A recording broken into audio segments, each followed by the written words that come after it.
Hola, buenas noches y bienvenidos a Día D. La verdad es que yo ya he perdido la cuenta de las veces que hemos tocado aquí en el programa el caso de Solsiret Rodríguez.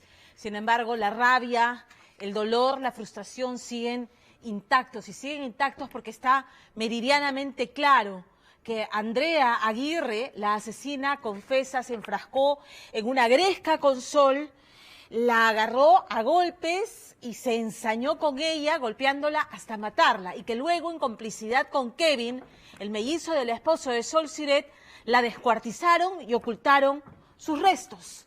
Eso es todo lo que hemos sabido y que Angélica Villegas ha ido revelando en sucesivos reportajes presentados aquí. 6 años después, ¿qué ha pasado? La prisión preventiva impuesta a estas dos personas se ha vencido y al juez de control del caso no le ha quedado otra que disponer la libertad de Kevin y de Andrea, previo pago de una caución de 70.000 soles. Es decir, si Andrea y Kevin pagan esa caución, entonces recuperan su libertad y podrán esperar libres el final del juicio. Y la pregunta que cae de madura es, ¿será que ellos se van a quedar esperando la condena, o pasarán a la clandestinidad, o esperarán la condena que de todas maneras va a recaer sobre ellos, que por lo menos sería 35 años de prisión por la crueldad y alevosía con la que actuaron? ¿Usted qué cree? Eso atormenta a los padres de Solsiret, y los atormenta porque nuevamente están siendo revictimizados por un sistema de justicia que ha actuado con lenidad. Porque ¿qué pasó? El fiscal se tomó 22 meses para hacer la investigación de un caso que prácticamente ya estaba avanzado y casi redondo. Y cuando presenta la acusación, lo presenta sin las pruebas suficientes y sin tiempo como para subsanar las observaciones que de todas maneras le iba a hacer por ese caso endeble la sala a donde ha llegado. Y si podemos reclamarle al fiscal Jimmy Mancilla Rodríguez presunta negligencia, otro tanto podría reclamarse también a la Sala del Poder Judicial, que demoró en programar las audiencias, y ahora, ante el escándalo de la liberación de los asesinos, de la asesina y del cómplice de Solsiret Rodríguez, dice, también vamos a programar audiencias el sábado. Entonces, la verdad es que, y las audiencias van a haber revelaciones, como les va a decir esta noche Angélica Villegas. Entonces, no solamente son Kevin y Andrea, porque en la mira de la Fiscalía también están el viudo de Solsiret y la suegra. O sea, ¿qué grado de complicidad o de participación habrían tenido? ¿Y qué condena les podría tocar? Angélica Villegas.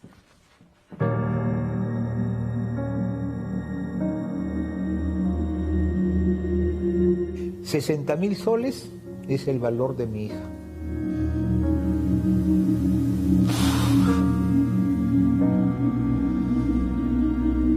Qué pena que tengamos que decirle a la sociedad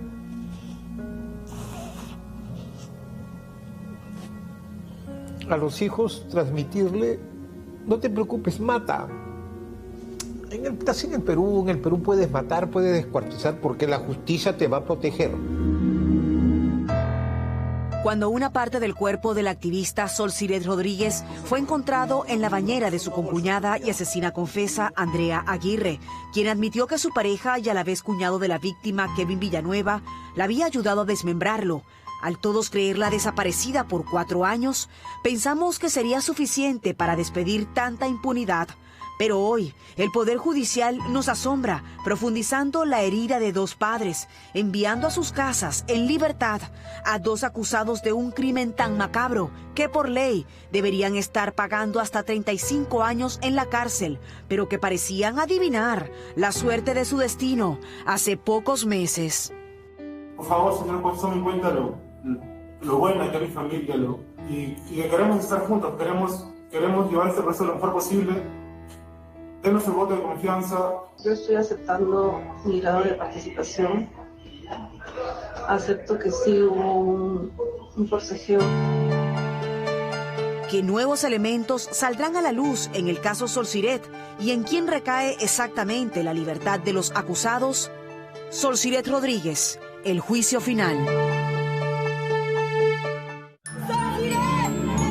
23 de agosto del 2016. Ese fue exactamente el día en que Solciret Rodríguez desapareció del apartamento de su suegra Yolanda en el Callao, donde vivía con ella, su esposo Brian, sus hijos, el gemelo de él Kevin y la pareja de este llamada Andrea Aguirre, quien fue la última en verla, o al menos eso diría tiempo después, siendo una pista fundamental que el día del crimen, los teléfonos de la víctima, su marido, suegra, cuñado y concuñada estuvieran en el mismo lugar de los hechos, llamándose continuamente, según la geolocalización, cuando ella estaba inubicable y cuando todos alegaban que había abandonado el domicilio llevándose su dispositivo. Pero solo 3 años después que se hallara su cuerpo, y a 1 año de esto, apenas la fiscalía visualizaba el teléfono de su asesina confesa, como lo mostrábamos en un 7º reportaje del caso en diciembre del 2021, donde Andrea conversaba con el esposo de Solciret y el cuñado de la oxisa, a quien se indica de cómplice.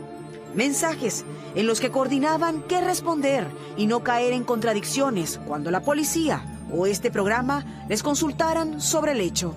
Acabo de hablar con un policía. Me han pedido que vaya mañana a las 9:30 a dar mi declaración. Habla bien con Brian para que no se contradigan.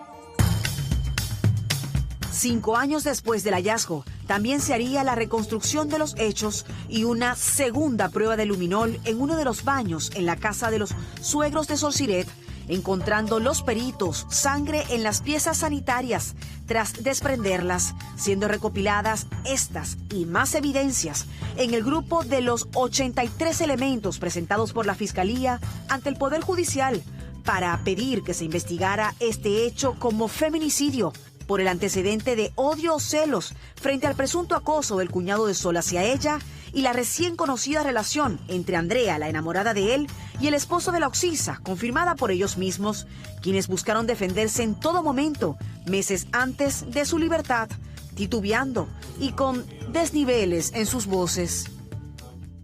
Acepto que sí hubo un forcejeo y que producto de ese forcejeo Solciret resbaló, cayó.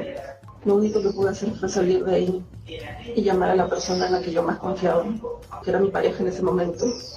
Llamar a Kevin para que me ayude y él me dijo que se iba a encargar. Andrea, no entiendo por qué tienes tanto rencor dentro tuyo, tanta, no sé en qué estás pensando, no puedo comprenderlo. Yo no podría vivir habiendo cometido un delito como el que dice Andrea. En los recesos de las audiencias, Kevin evadiría cualquier contacto visual con Andrea, mostrándose ambos nerviosos. Es el mes antes de una cuestionada impunidad. Los Rodríguez Aybar nos advertían y además enviaban oficios a través de su abogada que las audiencias a cargo de los jueces del caso Elena Bedón, Gladys Díaz, Gino Delso y Darío Tasaico no se estaban llevando a cabo con la frecuencia debida, razón por la cual no terminarían a tiempo, trayendo como fatal consecuencia que se venciera antes ese segundo periodo de prisión preventiva de los acusados, imposible de extender más a nivel legal. ¿Qué fue lo que en este caso trabó que se llevaran a cabo las audiencias con más frecuencia? Acá lo que debió ocurrir es que si ya tenían los elementos, ya estaban, encontraron el cuerpo, se encontraron, están las declaraciones y todo, ¿por qué no hacer un proceso tan rápido, más rápido, de una vez?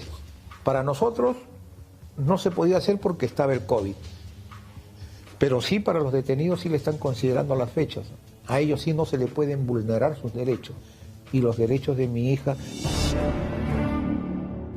El 13 de mayo, el exceso de carcelería de Andrea Aguirre y Kevin Villanueva sería una libertad declarada en documentos que solo les limitaba a pisar la calle hasta que no pagaran una caución de 60,000 soles. Algo inaudito e indignante que ocupó los primeros titulares y llevó a un plantón frente al Poder Judicial el último jueves. ¡Jueces y fiscales también son culpables! ¡Jueces y fiscales también son culpables! ¿Pero dónde había comenzado la falla que hoy los ponía en libertad? El Poder Judicial se negaría a concedernos una entrevista, pero en este documento nos informaron que había sido el fiscal del caso, Jimmy Mancilla, quien inició el error al no presentar, según ellos, los elementos de convicción en su momento, tras 22 meses de investigación. Y él respondería que todo se debió inicialmente a problemas en el sistema del Poder Judicial para recibir documentación pesada. El 27 de enero nos notifican a nosotros, el Poder Judicial. ¿Y qué nos dice? Adjunte la carpeta física con los elementos y pruebas. A ese punto quiero llegar. Creo que usted como fiscal sabía que tenía que adjuntarlo, o sea, no tenía que el Poder Judicial decirle lo que usted ya tenía que hacer. Es por eso que lo juntamos el 6 de enero. ¿Por qué esperar a que el Poder Judicial se los dijera? Es mi pregunta. Hemos entregado la información conforme establece la ley. ¿Es que acaso, al ver este problema que calificaba como virtual, el fiscal no podía entregar los medios probatorios en físico en su momento, antes que el Poder Judicial se lo notificara, y que ello fuera en detrimento del desarrollo de las audiencias que debían completarse antes que venciera la prisión? ¿Por qué, si ya había una confesión, por qué si ya había un cuerpo hallado, tomarse tanto tiempo y entregar algo tan al tope de la fecha de entrega? Bien, lo que tú indicas es cierto. La investigación inicia como un proceso común, normal. En el transcurso de esta investigación se coloca como complejo, se transforma en complejo la investigación. ¿Pero qué lo torna complejo para usted cuando ya había una confesión y un cuerpo hallado? Procesalmente, la complejidad del caso es por la razón de la cantidad de imputados y los actos de investigación y las cantidades que se tienen que realizar. Una reconstrucción tardía, un deslacrado tardío. Se ha realizado y hemos tenido resultados positivos. Pero fueron tardíos también. A ellos los detienen en el 2020. ¿Cuándo deslacran los teléfonos de Kevin y Andrea? En el 2021. ¿Al cuánto tiempo? Usted entenderá que el inicio también de esta pandemia nos ha a nosotros retrasado un poco la investigación. Si ese es el mea culpa que usted espera, yo le estoy indicando que así ha sido. Sin embargo, para abogados penalistas como el doctor Roberto Miranda, si el fiscal Mancilla hubiese entregado en el plazo previsto todo su informe al Poder Judicial, se habría contado con el tiempo suficiente para resolver inconvenientes y realizar las audiencias antes de que venciera la prisión preventiva de los acusados. Si soy fiscal, tengo que ir calculando el tiempo que tengo para investigar. Si se me agota el periodo de prisión preventiva con el máximo que establece la ley, entonces ya tengo que prever que estas personas tendrán una libertad condicionada a una fianza, a una caución, pero que podría dar lugar a una fuga. Pero no solo el fiscal habría iniciado la línea de errores, según los abogados penalistas, quienes indican que hay una responsabilidad compartida con los jueces del caso, Elena Bedón, Gladys Díaz, Gino Delso y Darío Tasaico, quienes, de haber querido, podían ampliar el tiempo de las audiencias para evitar que venciera la prisión sin que éstas culminaran. El Poder Judicial también es responsable funcionalmente de que estas personas se encuentren en libertad, porque debió de prever y realizarse audiencias continuadas con la finalidad de sentenciar. Los próximos días serán cruciales durante el juicio, conociéndose información estremecedora, donde el nuevo abogado de Andrea dejó entrever que el día del crimen ella y su cómplice habrían movido el cuerpo pernoctando en otro lugar y que las 20 llamadas registradas entre el teléfono de ella y la suegra de Sol Siret en el marco del crimen no necesariamente las involucra a una de ellas. ¿Y eso dejaría entrever que en la familia Villanueva sabían lo que estaba ocurriendo? No deja entrever más que hay simples llamadas. Llamadas en el marco de un crimen. 20. No necesariamente fueron con la suegra de Sol Siret las llamadas.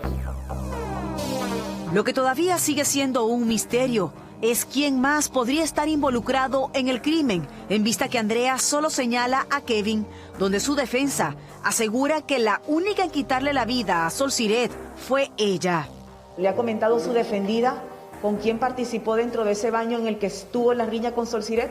Es que en la riña solo estuvieron ambos. ¿Y por qué entonces la necropsia detallada habla de más de una persona por los tipos de objetos empleados y por la fuerza de los mismos? Me refiero nuevamente de que viene a ser parte del proceso que aún no se ha actuado prueba alguna y sobre la cual no puedo pronunciar. El abogado de Andrea tardaría en respondernos sobre si ella eludiría a la justicia una vez en libertad y ante una inminente condena, buscando excusar la satanización de tamaño crimen. El acto de desmembramiento, la cercenación del cuerpo, sin que suene crudo, porque así lamentablemente es, termina siendo sobre un cuerpo inerte. Un cuerpo inerte que posteriormente Andrea se queda con la cabeza en la bañera. Y obviamente eso deja entrever que... Es un acto de encubrimiento. ¿Por qué se quedó Andrea tanto tiempo con la cabeza de Solciret en la bañera, doctor? Es algo sobre lo cual no podría pronunciarme. El juicio final de Solciret Rodríguez termina en junio, tiempo para el cual una de las partes acusadas ha revelado que se sabrá dónde fue escondido el resto de su cuerpo, en una desaparición ignorada por la policía, dilatada por la fiscalía y hoy en impunidad tras decisión judicial. Así que un padre con la herida más profunda que nunca solo nos pide un momento para hacer este llamado. Me quitaron lo más sagrado que es mi hija. Y me lo quitaste de la peor forma. Pero hay una justicia divina, te lo digo a ti directamente, Brian. En el momento correcto vas a pagar, tú y tu familia.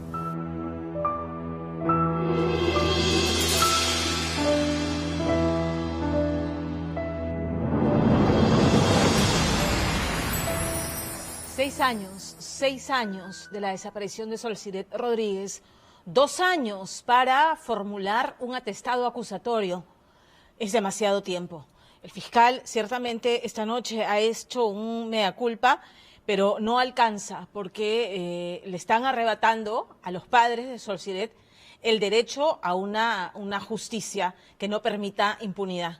Porque el peligro es, como ya hemos dicho, que Kevin y Andrea Aguirre y Kevin Villanueva pudieran, al recuperar su libertad, inmediatamente pasar a la clandestinidad para evadir ser internados nuevamente en la cárcel con una condena que podría ser de hasta 35 años de prisión. ¿Quién nos asegura que permanezcan bajo la vigilancia necesaria para que esto no ocurra y que no haya impunidad? Y que además se termine de deslindar quiénes más participaron en grado de complicidad con esta forma tan cruel, espantosa, en la que acabaron con los días de Solciret Rodríguez.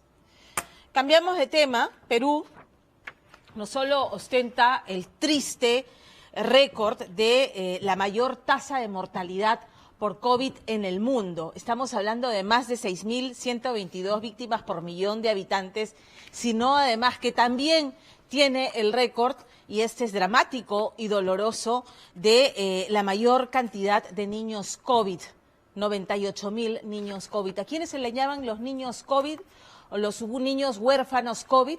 A los niños que perdieron a un padre, a una madre o a ambos o a su cuidador víctimas de esta enfermedad. Huérfanos COVID son los hijos de Shirley Quintana. Ella murió víctima de COVID y aunque su padre vive, según la familia de Shirley es como si fuera un personaje ausente, porque nunca se hizo cargo de ellos, nunca se ocupó de ellos, es como si no existiera. Pero sin embargo, a la muerte de Shirley, esta persona reapareció para, dicen ellos, cobrar y beneficiarse no solamente de la pensión por orfandad que el Estado le otorga a los niños, a los huérfanos COVID hasta los 18 años de edad, sino también incluso del seguro que en vida pagaba Shirley para su manutención y la de sus hijos. Shirley y Jimmy Reyes Asualdo, así se llama el padre de estas criaturas, tuvieron una relación intermitente de la que tienen 2 hijos y finalmente al separarse definitivamente, es ella la que asume la tenencia, la custodia y la manutención de las criaturas. A duras penas, dice su hermana, dice su papá, que él pasaba algo de dinero, muy raras veces nunca estaba presente. Cuando Shirley, su hermana y su padre, los 3 terminan internados en un hospital víctimas de COVID y Shirley agonizaba, aparece el padre de los niños, que parece entonces con las 3 personas que cuidaban de ellos, una amiga se había hecho cargo de ellos y los acogió. Pero Jimmy aparece a presionar y a pedir cobrar el seguro, a investigar sobre el seguro que pagaba la madre de los niños. Entonces, el abuelo y la hermana, el padre y la hermana de Shirley se han enfrascado en una batalla legal buscando la tutela, la tenencia, la tutela de las criaturas. Enterado de esto, el padre de los chicos ha iniciado también una batalla legal en el Poder Judicial. Pero lo que dicen es, lo que él quiere es cobrar, como ya viene haciendo, el seguro de orfandad y también el seguro que pagaba Shirley en vida. Increíble, esta es una historia francamente indignante. Lorena Ormeño. Pasen, esta es mi casa. Acá vivía junto con mi hermana, mi padre, mi hermano y mis sobrinos. Mi hermana siempre estaba acá con sus hijos. ¿Qué es lo que más extrañas de ella? Todo, extraño todo, porque siempre éramos cómplices en todo. Esta foto es de hace 12 años atrás, cuando mi mamá todavía estaba viva. Ella acá. Estas fotografías colgadas en la pared de su casa en Barranca mitigan el dolor de Shirley Quintana, aunque solo por momentos. Este es de hace 2 años atrás, cuando recién había nacido mi sobrina. Acá habrá tenido 3 meses. Ha pasado poco más de un año desde que su hermana Mabel salió por esa puerta rumbo a una cama UCI en el Hospital Mugrut en Lima para librar una batalla por entonces imposible contra la COVID-19. Yo lo único que hice fue agarrarle su pierna y le dije, no te vayas. No te vayas, quédate. Me dijo, yo voy a regresar por mis hijos, por ti, yo voy a regresar. Y ahí nada más la llevan a Lima y ya no me pude despedir de ella. Yo me interné en el hospital y tampoco ya estaba con medicina, yo ya estaba inconsciente también, igual que mi hermana. ¿Qué le hubieras dicho si hubieras podido despedirte? Que la amo. La amo demasiado. Que me hace tanta falta. Cuando veo algo, digo, esto le gustaba a ella. Cuando me río de algo, quisiera contarle a ella. Mabel Quintana Marín murió a los 36 años, sola, el 12 de mayo de 2021, en una Lima entonces sitiada por el coronavirus. Su hermana y su padre Alejandro salieron de UCI cuando ella ya había sido enterrada, y a Shirley le tocó recuperar a sus sobrinos de 1 y 6 años, que por caridad una amiga acogió. Increíblemente, mientras ellos aún sufren, la muerte de Mabel fue el billete de lotería para el padre ausente de sus hijos, que reapareció para cobrar y desaparecer con el botín, los seguros y la pensión de los pequeños. Jimmy Reyes Anzualdo se llama. Nunca ha sido buen padre. No se le puede decir padre a alguien que no quiere a sus hijos, a alguien que no vela por su salud, no pregunta por ellos, por si comen, no comen. Y encima les roba el dinero que les corresponde, dinero que dejó mi hermana para sus hijos.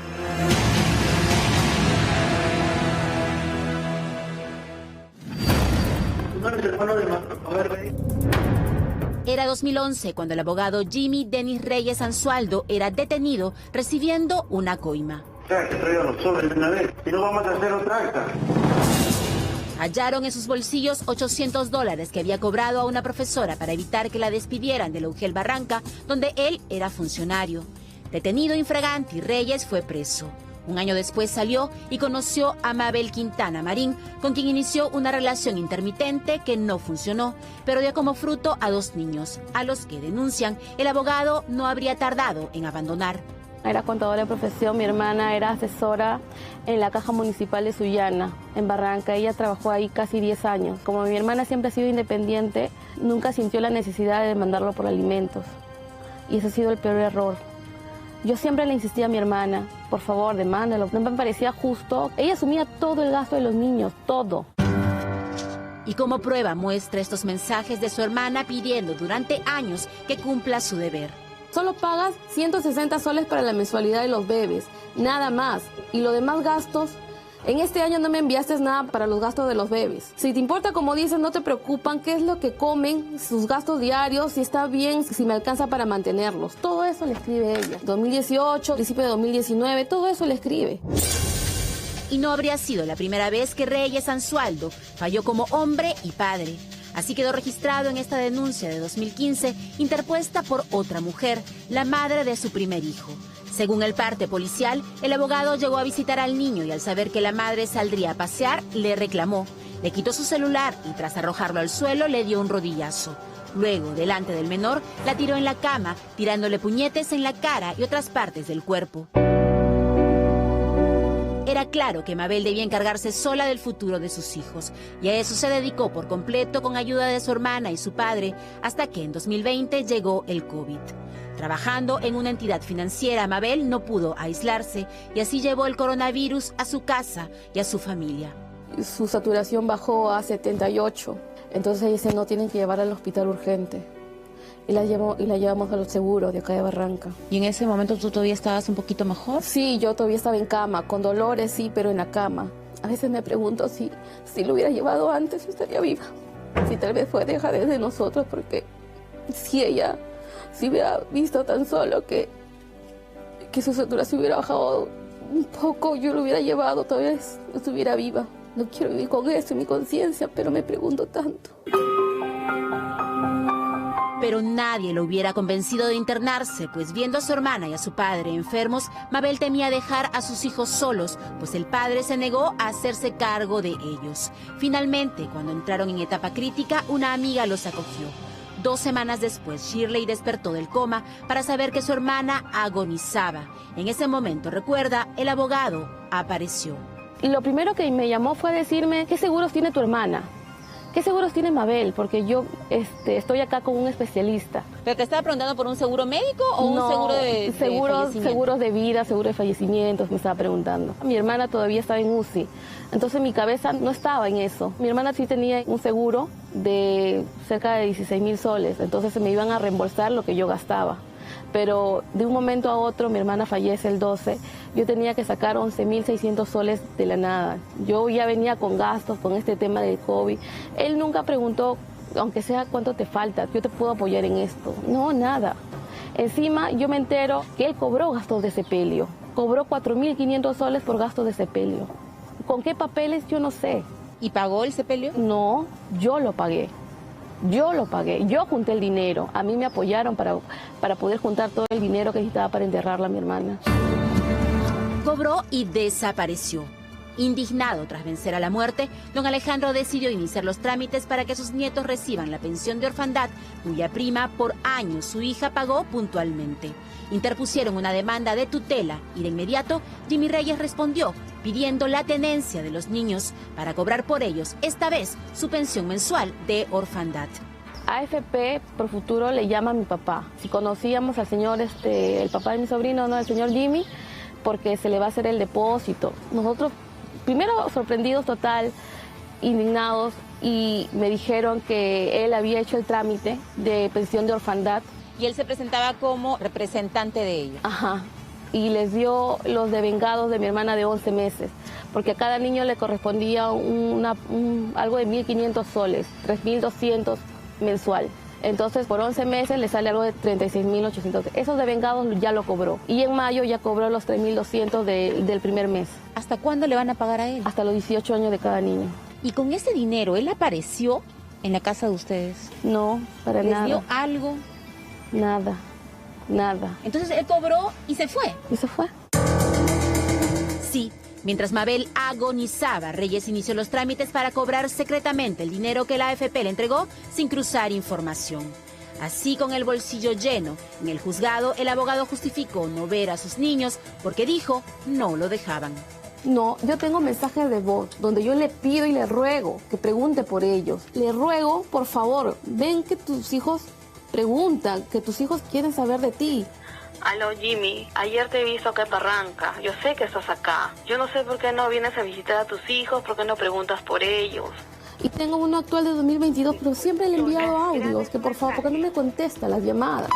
Aló, Jimmy, te habla Shirley. Por favor, comunícate con nosotros. Tu hijo ya tiene 2 meses sin pagar la mensualidad del colegio. ¿Hasta cuándo te vamos a esperar? Comunícate con nosotros, al menos pregunta por tus hijos. ¿Qué clase de persona eres? Estoy indignada. Nosotros solamente somos los que velamos por ellos. ¿Hasta cuándo? Estando él en línea. Ya se fue de línea. ¿Y así es siempre? Así es siempre. Lo veo en línea, le escribo, sé que estás en línea, sé que me lees. Tampoco me responde. Ni ahora ni antes, dice, el abogado contestó el teléfono. Sin embargo, durante 3 meses depositó 300 soles mensuales y luego volvió a desaparecer. Aparentemente una estrategia legal que usaría el abogado para argumentar en el juicio que sí mantiene a los niños, aunque a la menor ni siquiera la firmó. Saqué el acta de nacimiento, está firmada mi hermana, pero él está en blanco. Cuando él la firma y cuando le nace el interés, al año siguiente, cuando quiere cobrar la sucesión intestada, cobrando todos los recursos, los bienes que dejó mi hermana. Lo poco que ha dejado para sus hijos, él lo quiere cobrar. Y ahí recién la firma. Él dice que es por pandemia. Mi sobrina nació en agosto de 2019, la pandemia ha sido en marzo de 2020. Pero el COVID no existía cuando ella nació. Exacto. Pero él, sin embargo, dice y alega que por COVID no la firmó. Mientras Jimmy Reyes en el papel es un buen padre, hoy sus hijos llaman mamá a Shirley y papá a don Alejandro.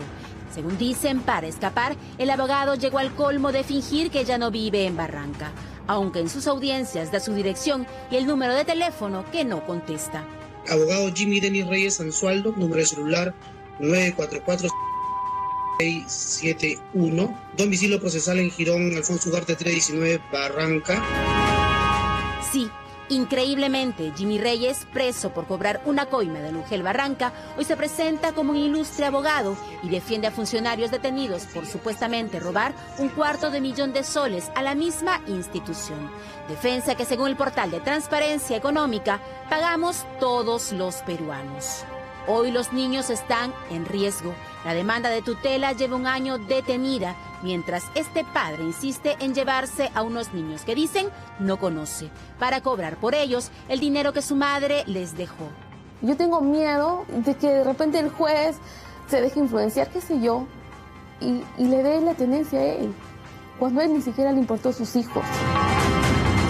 Dice que estaría bajo la supervisión de mi madre. Dice, madre es una persona que podría cuidarlos. Por supuesto que no, porque cuando nos enfermamos, mi papá le preguntó si mis sobrinos podrían quedarse con ella. Y ella dijo que no, porque ella tiene personas vulnerables ahí en su casa. Entonces, simplemente lo dejó que ellos se vayan, pues, que se vayan a otro lado. No le importó. Ni en el peor momento, cuando todos ustedes estaban enfermos de COVID, ¿quisieron hacerse cargo de los niños? No, todo esto es por plata. Simplemente es por plata, él lo que quiere es plata y nada más. Y por eso es lo que está haciendo todo esto. Hemos llegado a la casa del señor Jimmy Reyes Ansualdo, a la dirección que él ha consignado en el Poder Judicial y también es la de su empresa y desde donde ha estado participando en una audiencia como abogado. Hemos estado tocando el timbre y no hemos tenido respuesta. Vamos a intentarlo una vez más.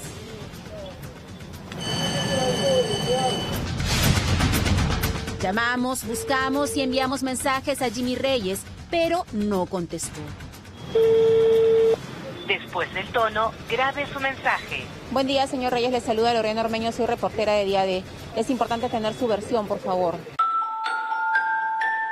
Y así, sin la tutela para el abuelo, la AFP no puede detener el pago y Jimmy Reyes se prepara para cobrar la pensión que sus hijos deberían recibir por los próximos 16 años, aunque ello signifique pisotear la voluntad de la madre muerta. Al doctor Cruz Manrique Ramírez le pido, por favor, no deje que mis sobrinos tengan una segunda pérdida. No los aleje de nosotros, que somos su familia y nos reconoce como tal. Por favor, se lo pido y se lo ruego. Ya perdió a su mamá, no deje que nos separen de ellos.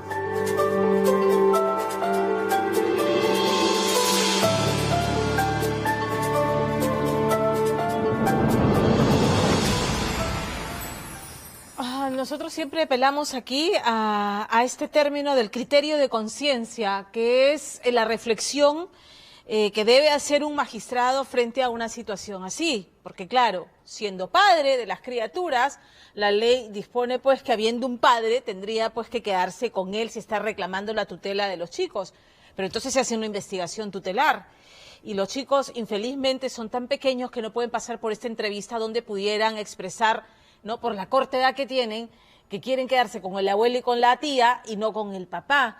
Pero una evaluación psicológica podría dar claramente luces de el sentir de estas criaturas respecto a este padre que el abuelo y la tía reclaman como un padre ausente, y no solamente ausente, sino un sujeto mezquino y sin entraña, porque ya hemos visto todo lo que se ha mostrado en el reportaje de Lorena Ormeño. Entonces, nuevamente, volviendo al tema de criterio de conciencia, el criterio del juez de ir más allá de lo que tienen en los papeles, en el expediente en blanco y negro, el criterio para sopesar la integridad emocional de estas criaturas, dónde va a estar más protegida, y hacer también una investigación y asegurar que los bienes que van a poder sostener económicamente, que no es lo único, pero sí es importante, a estos chicos hasta su mayoría de edad, efectivamente les lleguen a ellos y no a una persona que los va a despilfarrar y que los va a usar con otros fines.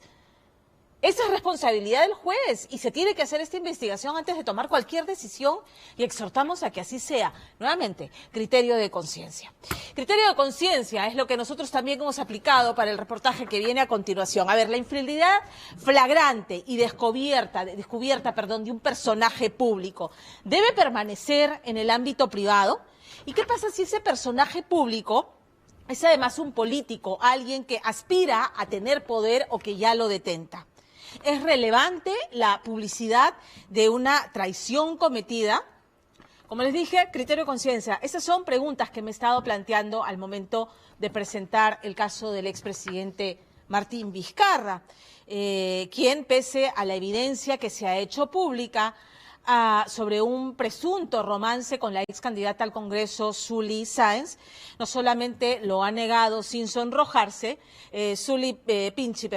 sin sonrojarse, sino que además ha proclamado a los cuatro vientos en un video que se ha hecho público también, que él ama y respeta a su esposa durante 3 décadas y la madre de sus hijos.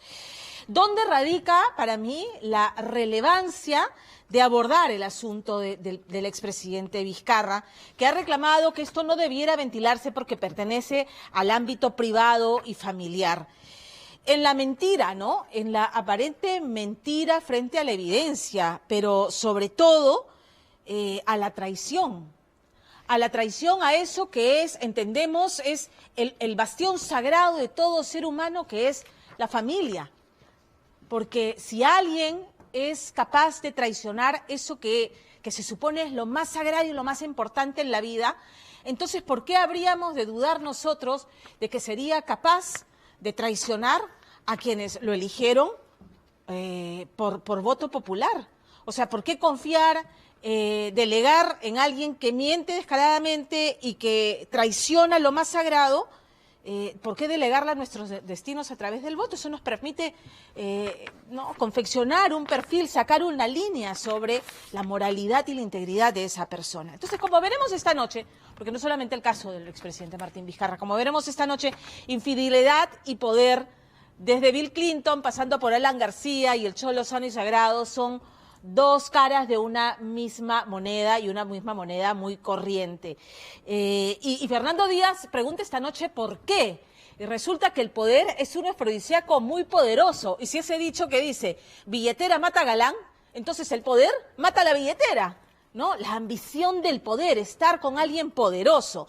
Pero hay más, porque la otra arista es la dignidad mellada de las mujeres expuestas en estos casos. Las primeras damas, ¿por qué callan? ¿Por qué no responden dando un portazo público y proporcional precisamente a esa dignidad mellada y pisoteada? ¿Por qué, Fernando Díaz? ¿Usted ha sido infiel? No. O sea, eso descarto completamente. Revisando la vida pública de Martín Vizcarra, yo encuentro 2 pilares que sustentan su vida política y, bueno, ahora vemos también su vida personal: la traición y la mentira. Yo he sufrido tal ataque mediático que en algún momento me quisieron incluso justificar una relación con Richard Swing. Se le aprecia además tartamudear, se le aprecia alterado, incómodo, y es lo que utilizan mucho los políticos o las personas que están siendo acusadas de algo, es la evasión. Todos niegan, yo no tengo esa sangre tan fría para negar tantas cosas, porque te juro que si yo me equivoco, yo me paro y yo soy consciente del daño que he hecho, del error que he cometido, y yo sé pedir disculpas. Yo sí sé pedir disculpas. Y si me he equivocado, pido disculpas, pero no me voy a poner, a negar lo evidente, ¿no? Martín Vizcarra ha quedado atrapado nuevamente en el sinuoso sendero de la mentira. El expresidente ha dejado regados como si fuera la desescamada piel de un lagarto, una estela de tartamudeos y medias verdades que no consiguen todavía explicar lo que hay detrás de los afiebrados WhatsApps con la ex candidata al Congreso, Zuli Pinchi, donde ambos planificaban un encuentro en la habitación de uno de los hoteles más exclusivos del Cusco. La calentura quita perspectiva. O sea, en buen castellano, cuando uno tiene la cabeza caliente, embrutece. Y además que los políticos generalmente mienten. Mienten en sus campañas, mienten que en lo que te ofrecen no cumplen nada, y después cuando llegan al poder, ¿por qué no le van a mentir a su esposa? Ciertamente los políticos han demostrado tener maestrías y doctorados en el difícil arte de la mentira, una práctica que se va puliendo en el tiempo y que el expresidente Vizcarra conoce bastante bien desde mucho antes del escándalo del Vacunagate. Ha mentido varias veces, ¿no? No me reuní con Keiko Fujimori, resulta que sí se reunió con Keiko Fujimori. No me reuní con Antonio Camayo del caso Los Cuellos Blancos del Puerto.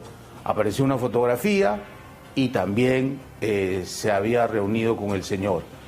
Que nunca el señor Jaime me asesoraba ni entraba a Palacio. Bueno, el propio señor Jaime ha contado con pormenores cómo es que ingresaba surreticiamente sin registro a Palacio de Gobierno a darle una asesoría esotérica, me imagino, ¿no? No son ahora los contratos de Obrainsa, sino un escandalete con una damisela trujillana que lo llama Bebito o mi rey, el que reabre el expediente de un lagarto capaz de morir en su ley hasta el final. No sé si tú recuerdas, en uno de los audios escuchó que Miriam Morales dijo, y tenemos que negarlo hasta el final. Sí. Y esa era la consigna. Desde el gobierno adentro nosotros sabíamos que negarlo hasta el final era la consigna. Y me parece que no se ha olvidado, porque él sigue con eso. A pesar de no tener un peritaje que lo confirme, aquellos que han conversado con él tantas veces aseguran que la voz detrás de esta apasionada declaración de amor sería la del presidente Vizcarra.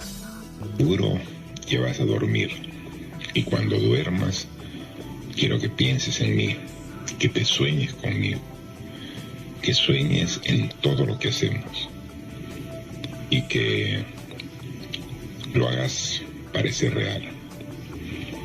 Solo recuerda que te quiero, te extraño y te quiero a mi lado.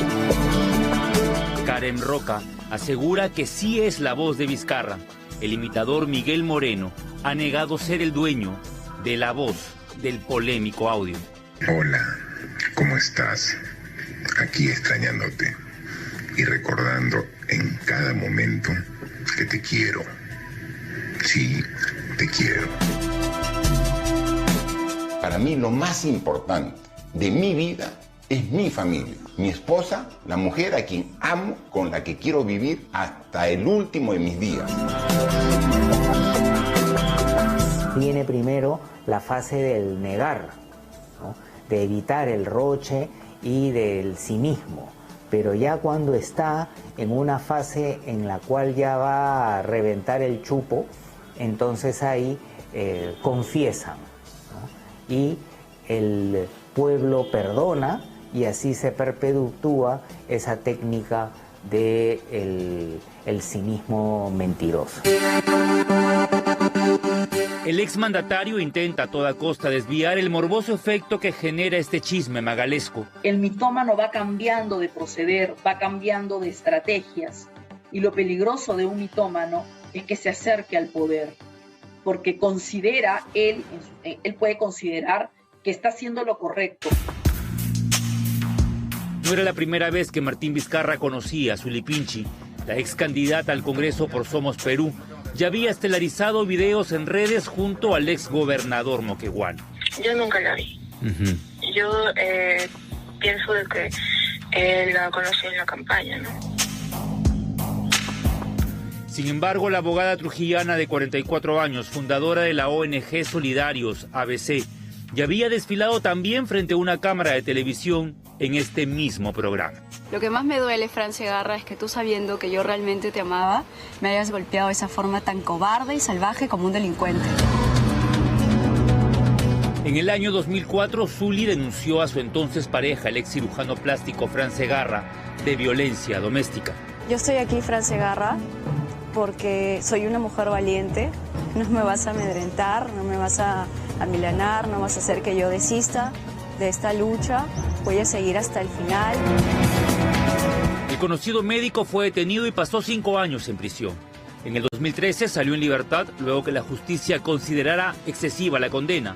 Luego Zuli abrazaría el activismo en pro de las mujeres maltratadas y hasta escribió un libro sobre la violencia.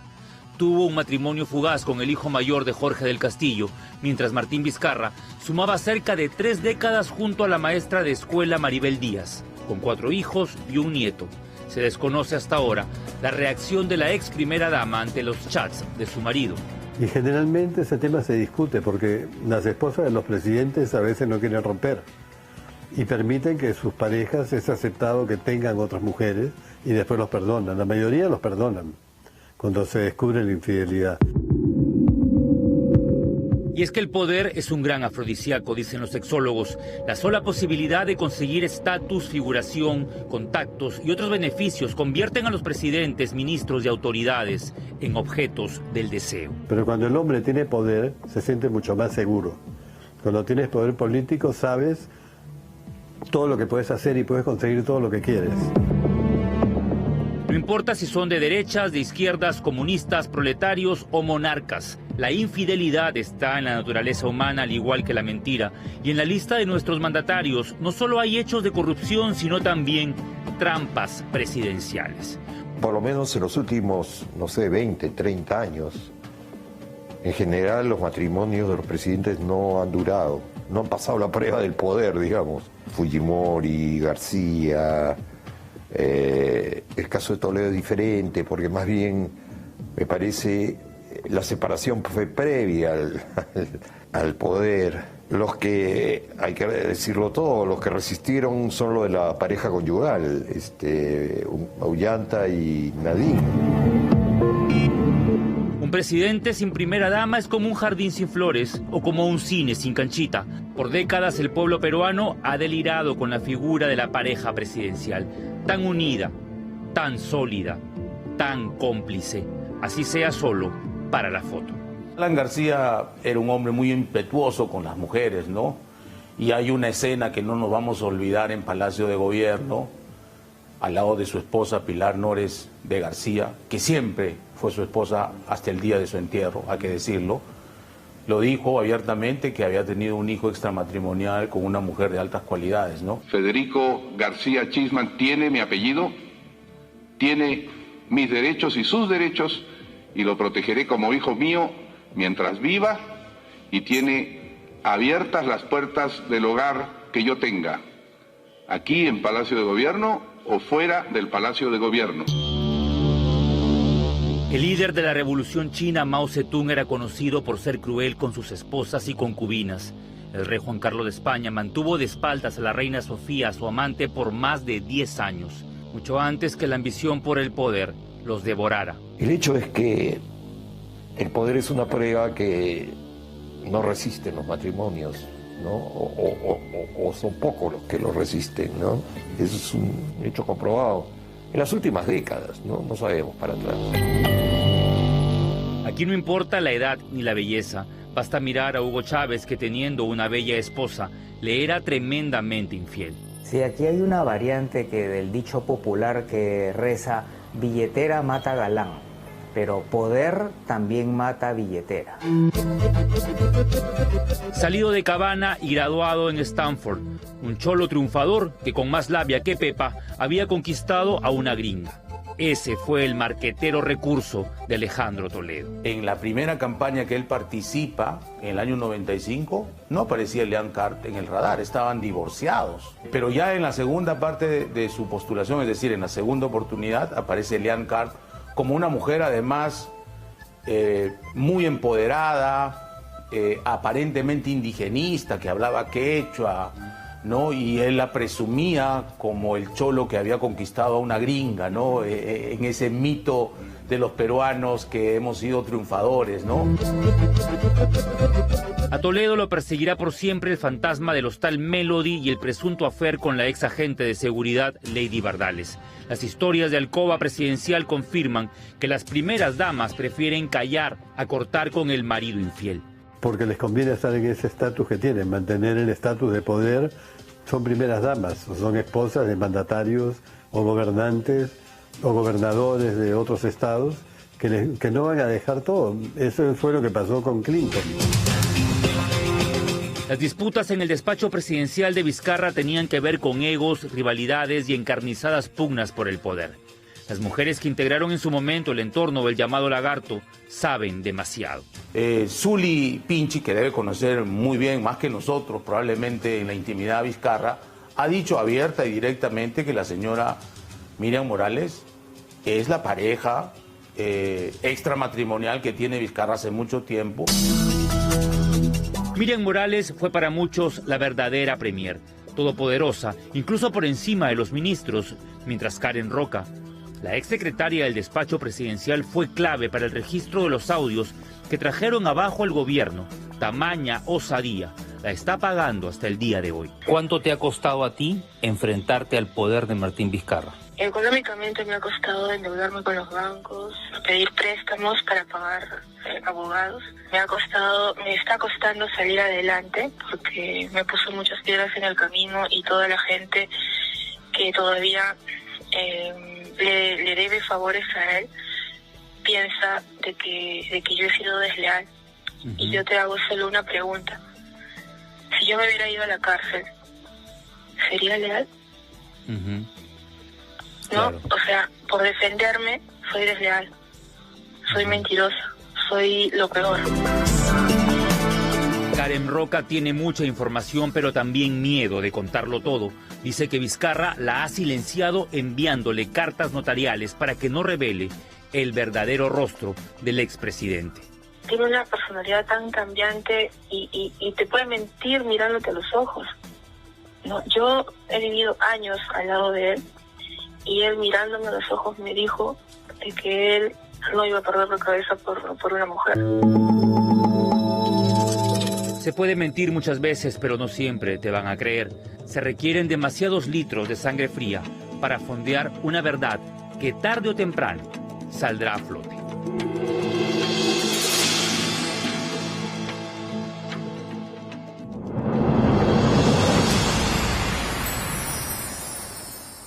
Yo ya lo dije en la presentación, alguien que es capaz de traicionar a la familia, de traicionar la dignidad de quien te convirtió en padre, de traicionar a tus hijos, que es lo más sagrado, que es lo más valioso, lo entendemos así, quienes somos padres, ¿no es cierto? Entonces, ¿con qué miramientos, no, o con qué reparos no engañaría a quien deposita su voto de confianza en las urnas? Para mí estos temas son relevantes no desde el chisme, del ampay, del audio, del chat, son relevantes porque nos permite construir el perfil de alguien que quiere hacerse del poder y qué puede hacer con él una vez que lo detenta.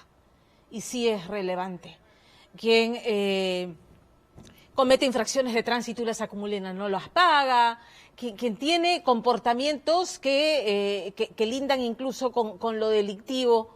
Todo eso tiene que tomarse en cuenta. Ya que estamos yendo a las urnas a elegir nuevas autoridades regionales y locales, hagamos ese ejercicio consciente de investigar quién nos está pidiendo nuestro voto, quién es esa persona, qué trayectoria tiene, qué experiencia tiene y qué calidades personales, humanas tiene.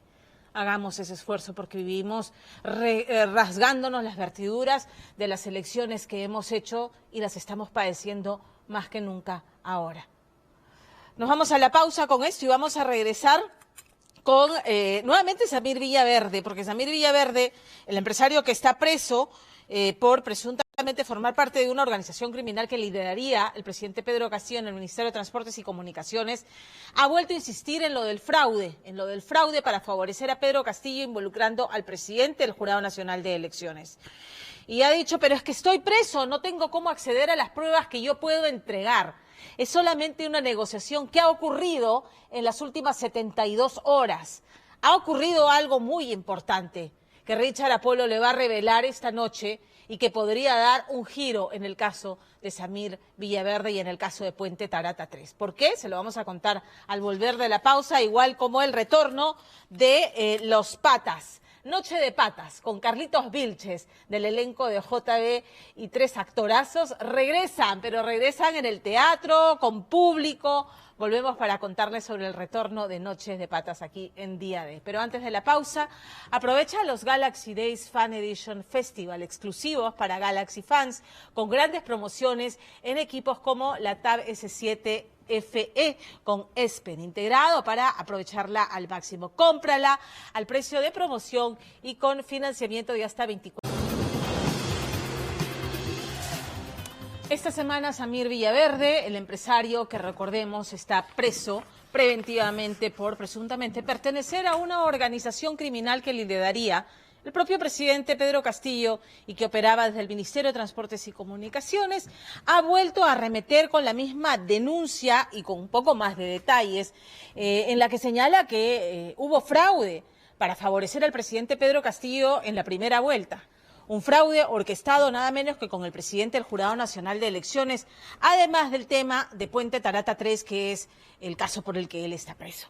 Entonces, nosotros ya aquí hemos dicho que por el hecho de que este es un personaje con antecedentes penales, no se debe descartar de plano una denuncia tan extraordinaria que por lo mismo, hemos dicho, debe ir acompañado de pruebas igualmente extraordinarias y contundentes que le den solidez a lo que está diciendo. Pero pasa que ya Samir Villaverde, hemos leído entre líneas lo que le ha dicho a la fiscal que lo está interrogando y a la Comisión de Fiscalización. Lo que pasa es que estoy preso, ha dicho. Entonces, ¿cómo yo accedo a esas pruebas que estoy dispuesto a entregar?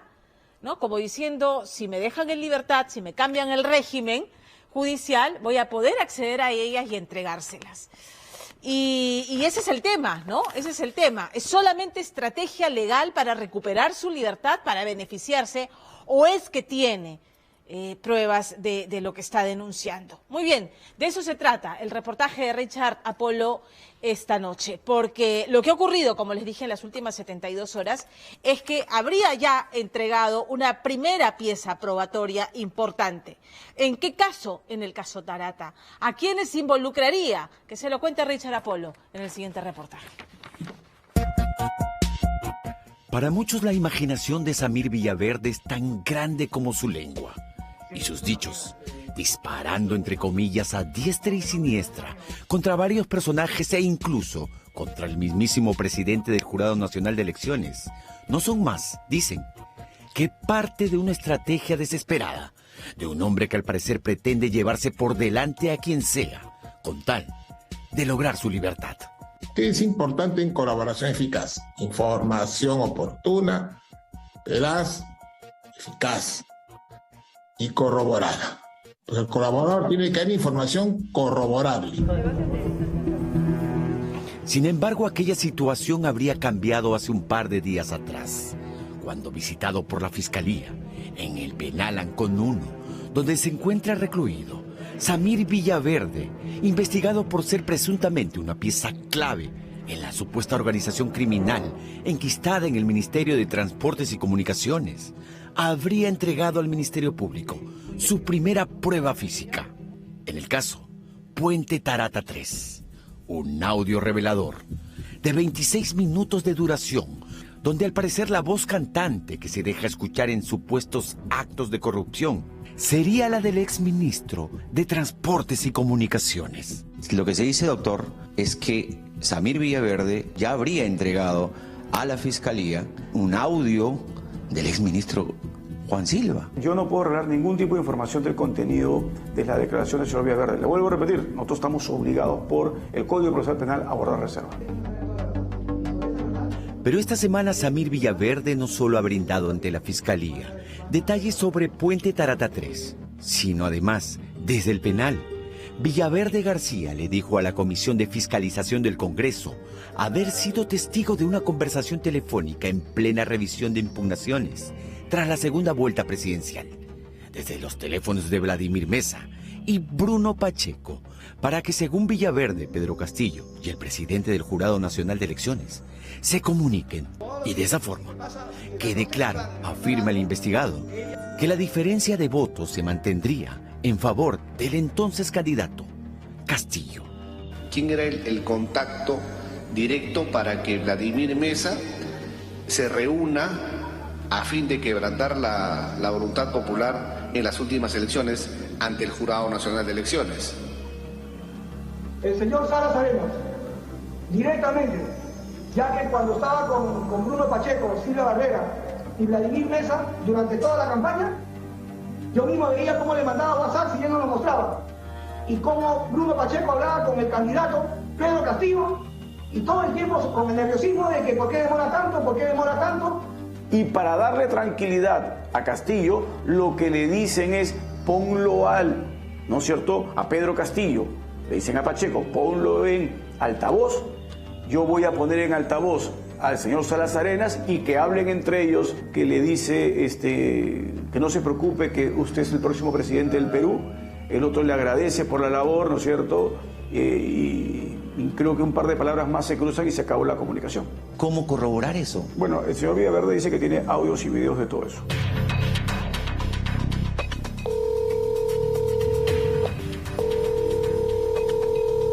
Por 2 semanas consecutivas hemos intentado, sin éxito, contactarnos con Vladimir Mesa Villarreal, un hombre que ha tomado una relevancia inusitada tras ser señalado por Samir Villaverde como el hombre que, tras supuestamente haber dado una manito a Pedro Castillo en el Jurado Nacional de Elecciones, en una operación que habría costado $3 millones, no solo habría cobrado con creces la ayudadita, sino habría sido Mesa, dice Villaverde, quien en realidad contactó en agosto del 2021 a Karelyn López con el poder de turno, para que desde entonces, refiere Samir, López Arredondo se convierte en el alfil de Mesa dentro de Palacio de Gobierno, para así, supuestamente, tener participación en futuros negocios ilícitos. Bueno, el señor Villaverde ha sido claro también ante el Congreso y lo ha dicho, no hay una relación anterior entre el señor Pacheco y la señora López Arredondo.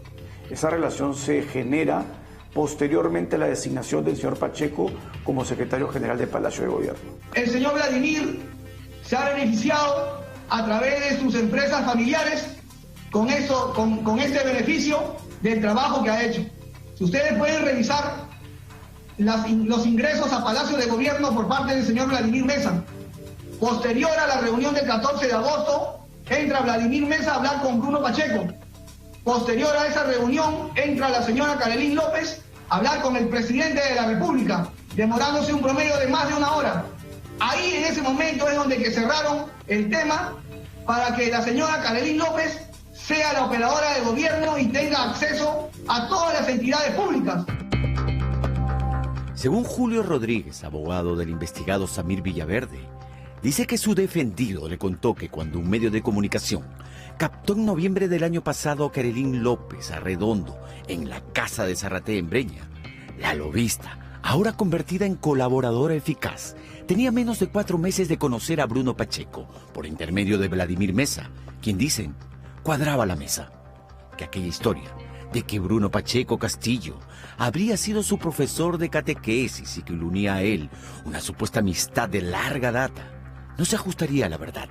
Lo cierto, según Samir Villaverde, es que tras convertirse supuestamente Karelyn López en la representante de Vladimir Mesa ante Bruno Pacheco y Pedro Castillo, López Arredondo habría ganado poco a poco terreno en cuanto a influencia en Palacio de Gobierno y supuestamente en los negocios ilícitos.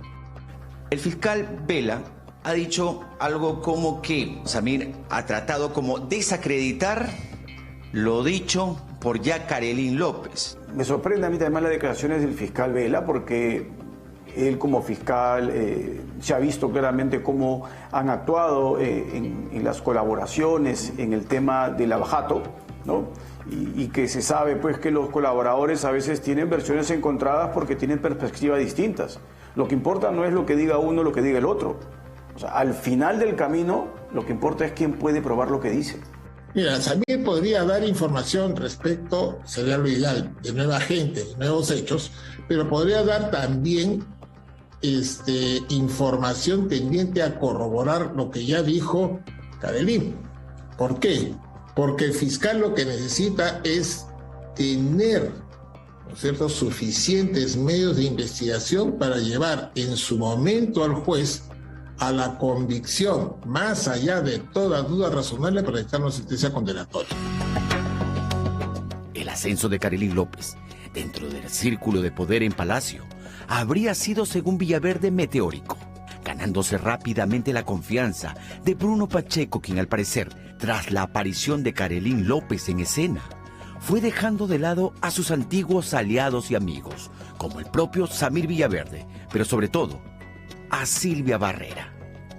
El poder de Karelin y su talento, entre comillas, para hacer negocios, habrían ocasionado celos y enfrentamientos entre, por ejemplo, Karelin López y los sobrinos del presidente Castillo. Uno de ellos, actualmente en fuga, junto a Pacheco. Sobrinos que, por cierto, se paseaban por la ciudad en autos y camionetas de las empresas de Samir Villaverde y también disfrutaban de departamentos como el de Magdalena, costeados, investiga la Fiscalía, por Samir Villaverde, a cambio, según el Ministerio Público, que los sobrinos presidenciales sean la palanca de Samir en el Ministerio de Transportes y Comunicaciones. Todos estos hechos que se ven en los medios de conflictos entre la señora Karelin López y los sobrinos del presidente y el señor Segundo Sánchez, el dueño de la Cáncer Ratea, y otros exministros, es por la hegemonía del poder. La señora quería copar todas las entidades públicas, no solamente el tema de los $20.000, producto del cobro de cupos a los policías, sino de los 2 millones de soles que le dio al señor Bruno Pacheco para entregarle al presidente de la República producto del biodiesel. Suena un poco feo, pero a ver, vamos a decir, la colaboración eficaz es un instrumento para delincuentes. No es un instrumento para caballeros, ¿no es cierto? Es un instrumento para que quien ha participado en la comisión de delitos, sobre todo en el interior de una organización criminal, brinde información que les sirva para mejorar su situación jurídica en cuanto a la pena. Volviendo al inicio del reportaje respecto a la segunda vuelta electoral, Samir Villaverde le habría contado a su abogado Julio Rodríguez que tras la segunda vuelta fue junto a Silvia Barrera, testigo presencial de cómo Vladimir Meza habría sacado su celular y llamado supuestamente al presidente del Jurado Nacional de Elecciones, mientras Bruno Pacheco, en simultáneo, llamaba al entonces candidato Pedro Castillo para que en altavoz, finalmente, ambos personajes, dice, finiquitaran lo de las impugnaciones de los votos que permitirían la victoria de Pedro Castillo. ¿Y cómo acredita él que en efecto se produjo esa videoconferencia? Y dice con Salas Arenas, pero Salas no manejaba pues el proceso electoral porque era miembro del Jurado Nacional de Elecciones. O sea, ¿quién es el que manejó el proceso electoral? La OPE. Jurado Nacional de Elecciones es el que se encarga de resolver, ¿no es cierto?, los reclamos o los conflictos generados al interior del proceso electoral. Para la gente es algo alucinado que se haya producido un fraude. Hay un error cuando se piensa que acá se ha buscado cambiar los votos de cada ciudadano. Esto es evidentemente imposible. Lo que hicieron fue articular en determinados lugares donde ellos sabían que no tenían posibilidad alguna de que hubiesen personeros. Ahí hicieron manipulación de votos, pero lo importante no era eso. Lo más importante era cuando vienen las impugnaciones de esos casos como de otros. Entonces, si impugnaban eso y no pasaba, pero impugnaban lo de los demás y eso sí pasaba. Entonces, vas subiendo tus votos en virtud de que le bajas los votos a los otros al mismo tiempo. Finalmente, en cuanto al audio de 26 minutos de duración, al parecer entregados hace 2 días por Samir Villaverde a la Fiscalía, en los que se dejaría escuchar en supuestos negocios ilícitos al exministro Juan Silva. Esto sería una prueba no solo de la existencia, al menos en audios, en relación al caso Tarata, sino además dejaría en claro las intenciones del hoy inquilino de Ancon 1 de convertirse, de una vez por todas, en colaborador eficaz.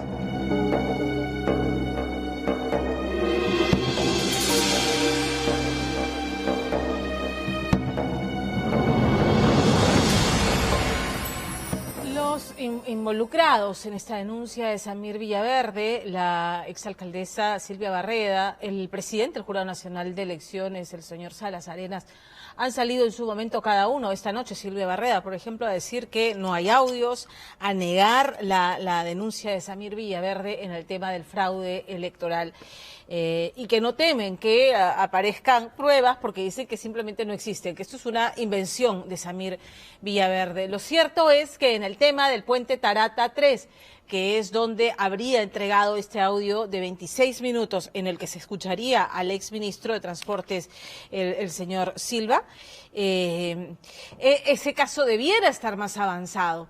Y ese es el caso en el que Karelim López señala al presidente de la República y el presidente dirá si finalmente se prueba la corrupción. Bueno, y a mí, ¿por dónde me toca? A ver, el señor Silva permaneció en el gabinete todo lo que el presidente y el Congreso le permitieron, porque lo blindaron, y lo blindaron pese a los cuestionamientos que habían por su gestión desastrosa, por petardear la reforma del transporte, poner en bandeja las cabezas de las directoras de los organismos que estaban llevando a cabo la reforma del transporte, no nos olvidemos de eso, y ponerse de rodillas ante el transporte informal. Pero además empezó a salir la información de esta presunta organización criminal. ¿Lo alcanza el presidente de la República? ¿Será suficiente para quienes desde el Congreso están pidiendo o buscando la forma de vacar al presidente?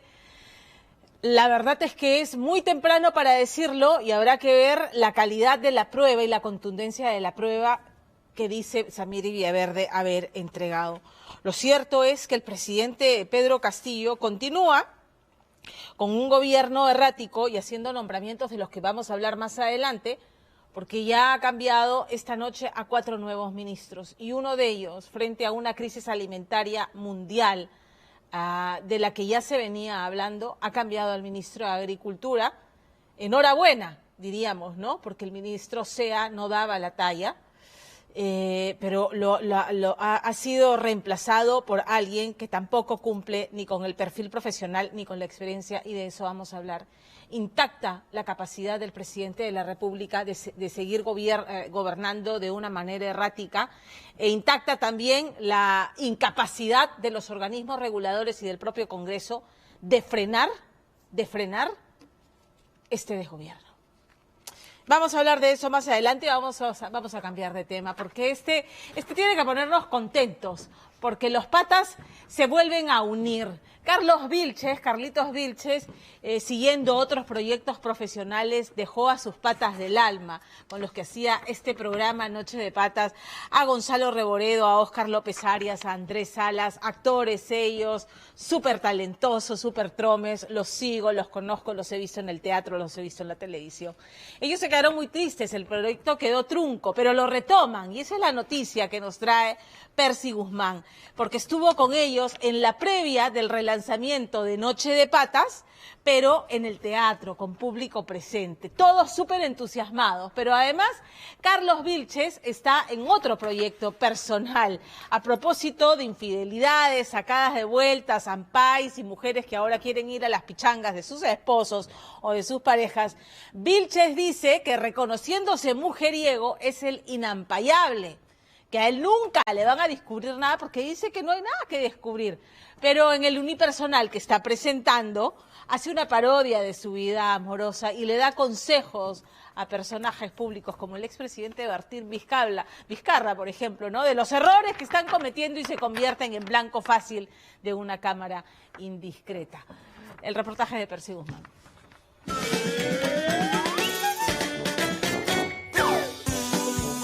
Cuenta la historia que habían 4 inseparables patas. 4 causitas del alma que compartían todo, absolutamente todo. Sin embargo, cuando la felicidad amical estaba en su pico más alto, una sorpresiva decisión cambió sus rumbos. Cuenta la leyenda que el Mástigo se alejó del grupo por 10 soles más. Compartir aquellas interminables tardes de tertulia en el baño ya no iba a ser lo mismo sin Papicha. Sin embargo, los caminos de la vida los vuelven a juntar año y medio después, ahí donde todo se inició, en Ñoba. Recién nacido, vete. Estas son bebitas. ¡Papicha!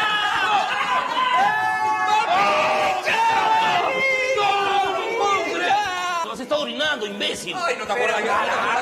No, qué asco. Oye, más bien lo que hay que hablar es que estamos juntos otra vez.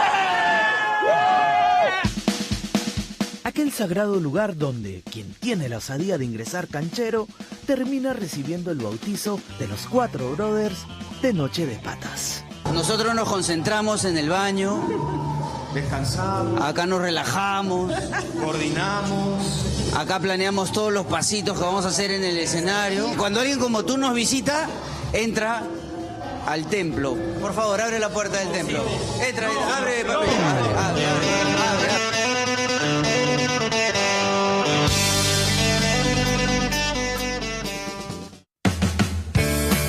Bienvenido, Carlito. ¡Oh, mi Pepsi! ¿Cómo estás? No los he visto a los chicos después de mucho tiempo, así que me imagino que por ahí los ven. No sé dónde están. El pasado martes, el pícaro actor del programa número 1 de la comicidad sabatina, JB en ATV, Carlitos Vilches, vivió un momento único cuando llegó 45 minutos retrasado porque, según cuenta, se confundió y se fue al Teatro Canut.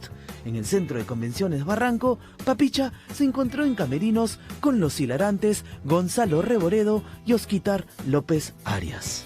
¡Oh! No, están chapando, ¿no? ¿Están chapando? Así son medios gays. A ver. Oye, es para la tele, conjuros. ¡Papicha! ¡Ay! Venga, trata conmigo. ¡Rico! Estamos felices y contentos, obviamente, de estar los 3 en estos momentos, porque falta uno. ¿El Chato está en el baño? O tal vez no se le vea porque es de estatura baja. No, todavía no. Está de estatura baja. Se lo ha jalado el water. Y de verdad, vamos a esperar simplemente que llegue la gente porque no es que nos panudiemos ni nada, ¿no? Pero el espectáculo está lleno, ¿no? Exacto. Sold out. Qué rico chupo, ¿no? Ah, no, sí. Es que él chupa todos los días, pues se le sale siempre chupas. Es el chupán. No, lo peor de todo es que te está jodiendo. Sí. No sé a dónde se está metiendo. No, déjalo.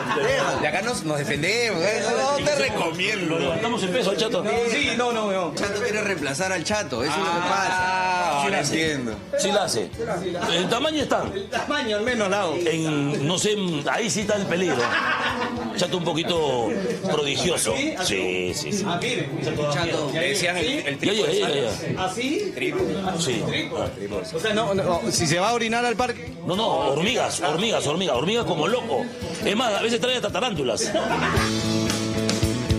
Una vez juntos, la joda es interminable en los baños de este local donde estos muchachones hacen de las suyas pocas horas antes del primer show en vivo denominado Felices los 4. Y es que el regreso del querido Papicha pone en fa a este grupo de palomillas. Papicha, ¿por qué Papicha? Él es el culpable. Papicha es una forma cariñosa de decirle papito lindo, papacito, papi Ricky, papucho. No es solamente por viejito, sino por de cariño. No es solamente por viejito. Viejito solapa por debajo. Claro. ¿Cuántos tienes, Javier? Yo tengo 54. ¿Por qué le dice viejito? ¿Quién le ha dicho viejito a Papicha? 4. No, yo lo defiendo, Papicha. ¿Quién te ha dicho viejito? 4-2. 4-3.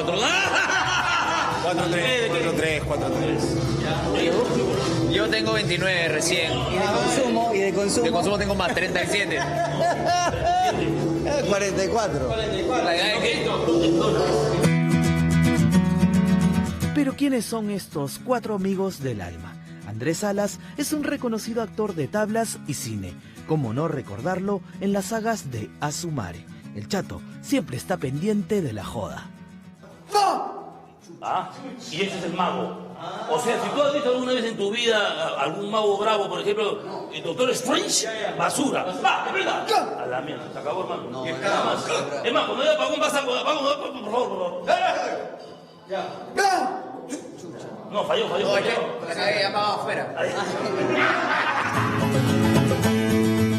Quien también forma parte del grupo de patas es el actor Óscar López Arias, aficionado motero y coleccionista de buenos fierritos de 2 ruedas. Conocido también como el Poto Calato, este causita recuerda cómo se sintieron cuando Carlitos Vilches abandonó el barco de los patas.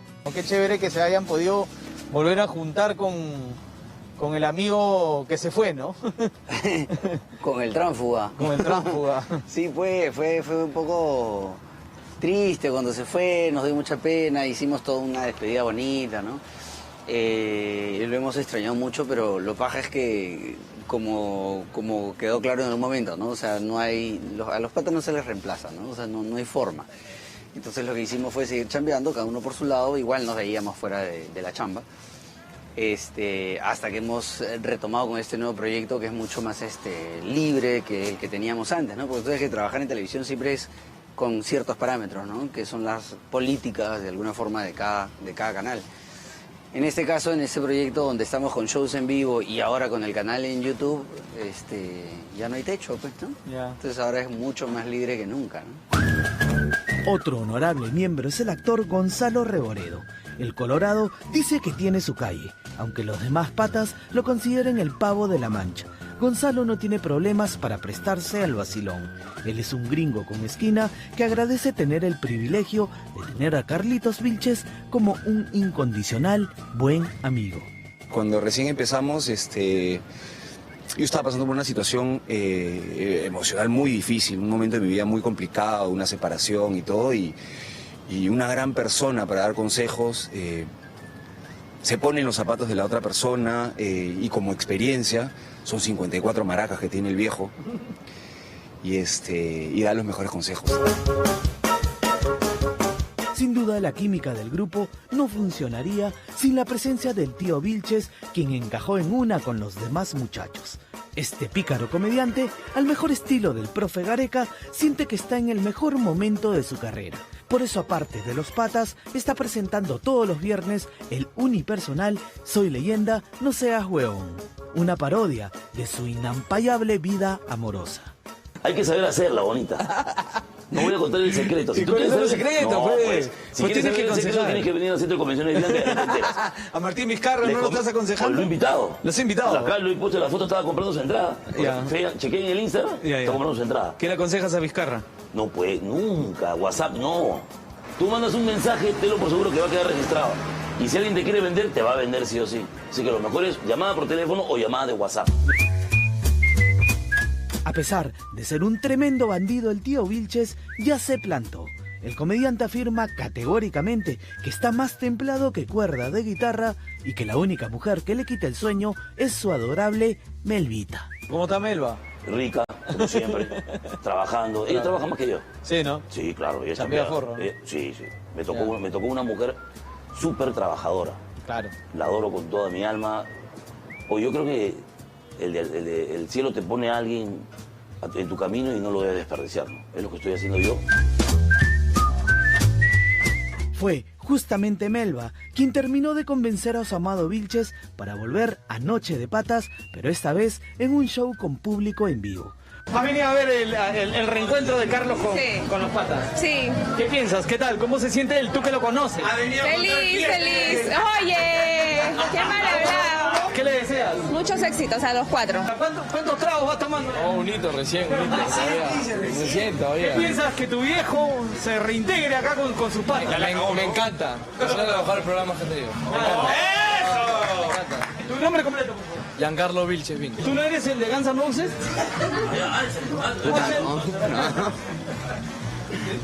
¿Qué piensas que tu viejo, no? ¿Y su hijo? Claro. Uy, tan grande, ¿no? Me ha sorprendido, me ha dejado. Yo me lo encontré así. Ya me lo encontré así. Lo firmaste. Sale más caro. ¿Qué opinas del debut de tu viejo? Bueno, pues que está muy bien, ¿no? Y que ya que tiene plata, que me dé algo, ¿no? Mientras los muchachones esperaban la hora del show, afuera de este centro de convenciones, la larga cola de fanáticos fue el mejor augurio para los patas. Siempre lo hemos visto por la TV y nos vacila bastante. ¿A ti qué te parece que regrese la Carlota? Un aterriz. He venido por los 4, pero más que todo por la Carlota. A las 8 de la noche, el local estaba lleno de par en par. Minutos antes de arrancar el show, Osquitar juntó a todo el equipo de producción de Noche de Patas y brindó estas palabras de agradecimiento antes del tradicional grito de guerra. Bueno, ha llegado un momento importante en nuestra vida, muchachos. El regreso de Noche de Patas con Papicha. ¡Échale! El público está esperando. Gracias por haber estado aquí. Gracias a nosotros, todo Bengala tiene trabajo. Vamos a ver si... Vamos, que ahí.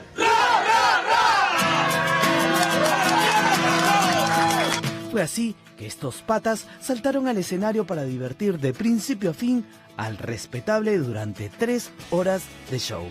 El éxito está asegurado para estos irreverentes amigos. Oye, ¿sabes qué? Se viene un show fabuloso. ¿Ah? ¿Cuál viene? ¿Cuál viene? Tú tienes que saber que yo, pues... ¡Tarde, papi! El 24. ¡Tarde, papi! ¡Tarde la madera! ¡Uy, qué calor! Bueno, no necesito desearles suerte, no la necesitan porque son talentosos y ya vieron que tienen llenos totales. Un abrazo para todos ellos. Éxitos, éxitos.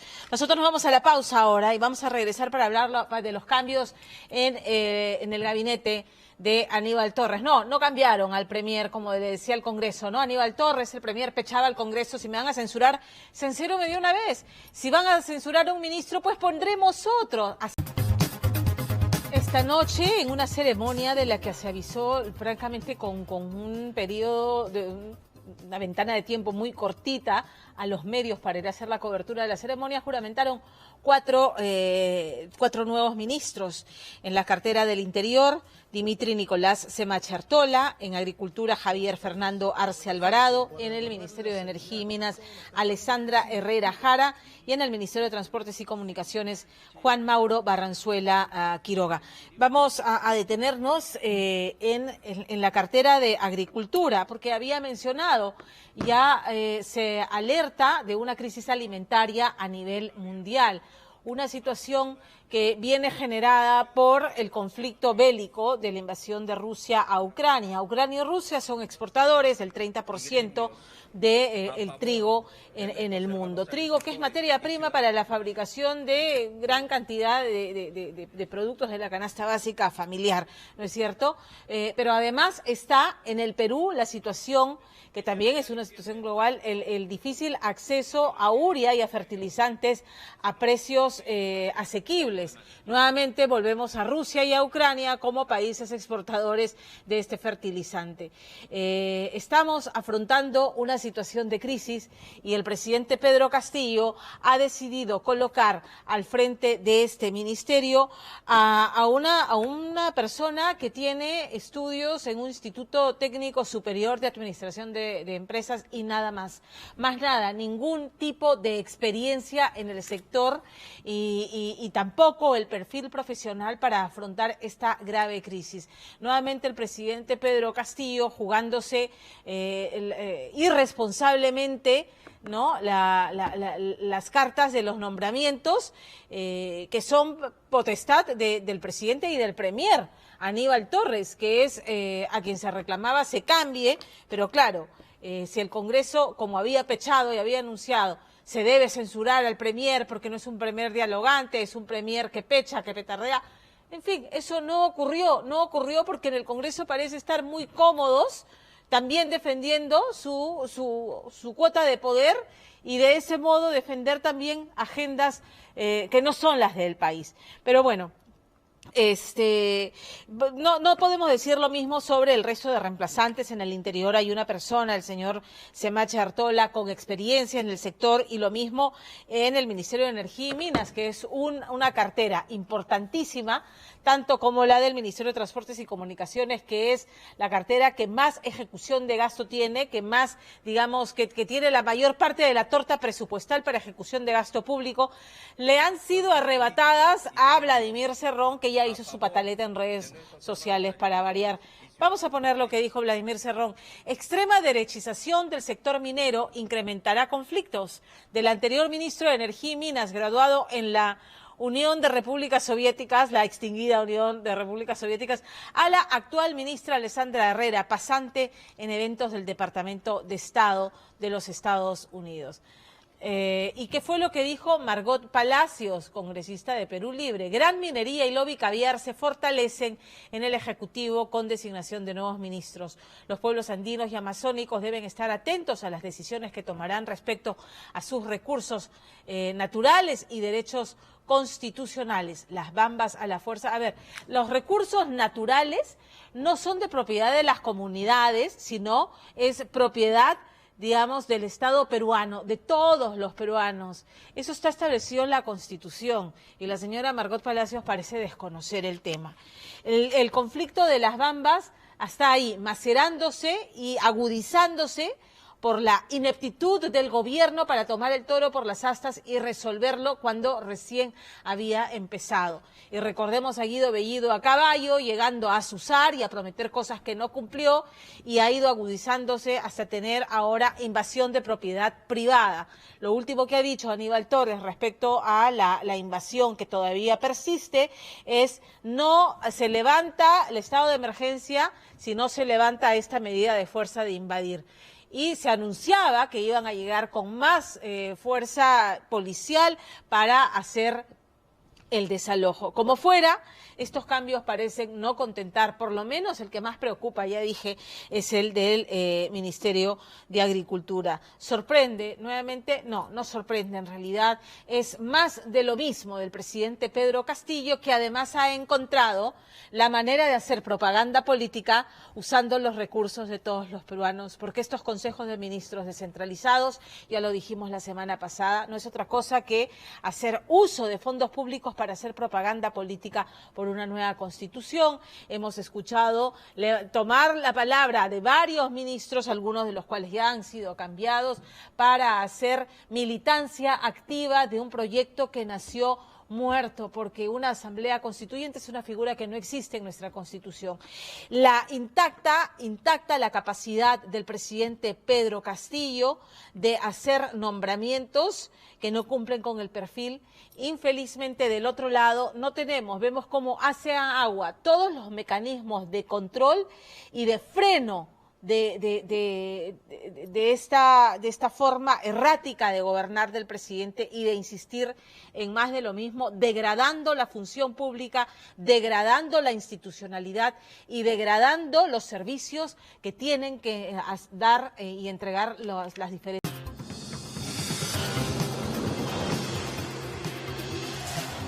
Gracias por acompañarnos esta noche. Antes de despedirme, recordarles que continúa hasta el 4 de junio la colecta de la Liga contra el Cáncer.